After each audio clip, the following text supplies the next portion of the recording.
Joint Committee on Flood Disaster Relief and Recovery visited the Umlazi Local Municipality in KwaZulu-Natal. MPs were on an oversight visit to the region, which has been ravaged by storms and floods.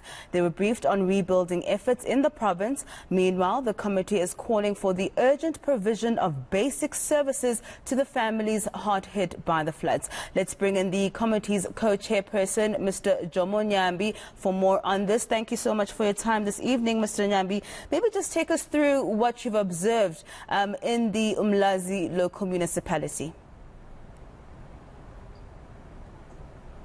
Good evening, my sister. Good evening to the viewers at home.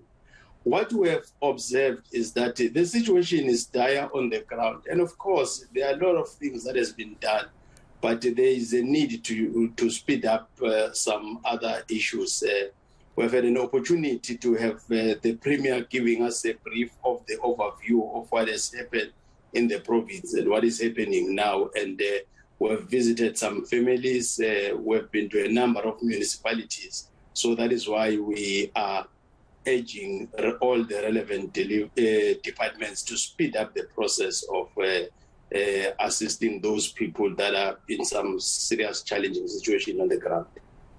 Mr. Nyambi, when you say that there is a lack of basic services, what exactly do you mean? Like there's no, are these families not getting water? Is there no housing? What exactly did you observe?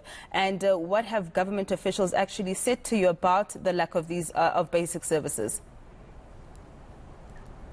No, it's a situation of some families where you see that the issue of water, it's more than a challenge, and we understand that water is life. And if you have got families that still are struggling to access water, of course, there are some water tankers that are trying, but be that as it may, there are some areas where water is a challenge. So we are urging, and we have called all the relevant departments to be on the ground. And today, we had an opportunity to engage the MSC of COCTA in the province to raise the issues that are a challenge that we're picking on the ground when we're doing the interaction as the Ad Hoc Joint Committee of Parliament. Do we know exactly how many families are affected at this point? Yes, we do, because the relevant departments, they do have the statistics. They have costed even the situation on the ground. But the issue is to have all the needs brought to the people on the ground, because once you visit a water treatment plant and you see that it's going to take some time to be fixed, then it's an issue that you see that when we engage the national department, probably it's an issue that needs an urgent attention, so that those things must be an issue of the past. People can survive without those basic needs like water. But the issue of the temporal residential units, it's something that is coming very okay, and we are commending the positive response that has been done by the provincial department in making sure that where there is that need, they make it the point that they provide that alternative to the people on the ground. But surely then there's a failure on government's part in terms of that COCTA department and other relevant stakeholders, and there needs to be some accountability in terms of these basic provisions not being provided. That is why, as an ad hoc committee, where we see the failures, we are not shy to raise it, and we are saying now there must be a change in how things are going to be done. And the Premier of the province made the undertaking to make sure that all people that are supposed to be meeting us during the presentation, and all the people that were meeting, and it was a good thing for us not to be getting a PowerPoint presentation in boardroom, but to be on the ground so that we get a practical sense of the situation on the ground. And now we're speaking with a serious sense of authority and better understanding of the issues affecting different communities. As the committee, Mr. Nyambi, are you concerned that there isn't more preventative or, it's more of a reactionary take from government when it comes to these disasters? Surely, as the committee, do you think there could have been a way to kind of minimize the damage that took place? Not exactly. The only issue that is coming out clearly is that when we got the briefing from the national minister in the office of the president and the minister of culture nationally, we got a sense that the issue of capacity, it's an issue that does not need us to be politicking about it, is to at all times make sure that at the right time we give people responsibility that are equal to the task. And once we prioritize giving people responsibility, that will understand when we say there is parliament, there are portfolio committees, there are structures in municipalities, and we're working with them.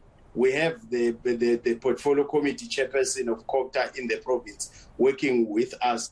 And with that, we are of the view that after our visit, things are going to change, and it's not a once-off thing.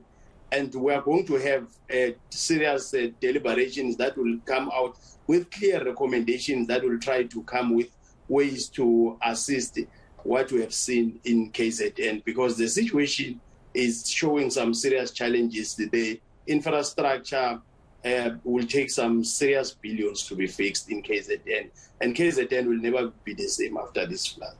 Mr. Nyambi, can you give me some timelines in terms of when you'll be back in the province and whether you'll be visiting other municipalities as well?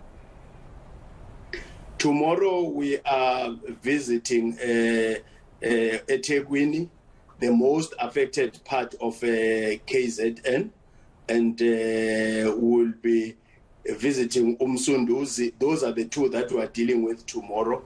And after that one, then we'll round up the visit that started last Thursday, because when we started on Thursday, we went to Umlazi, and after Umlazi, we went to check KwaDukuza municipality.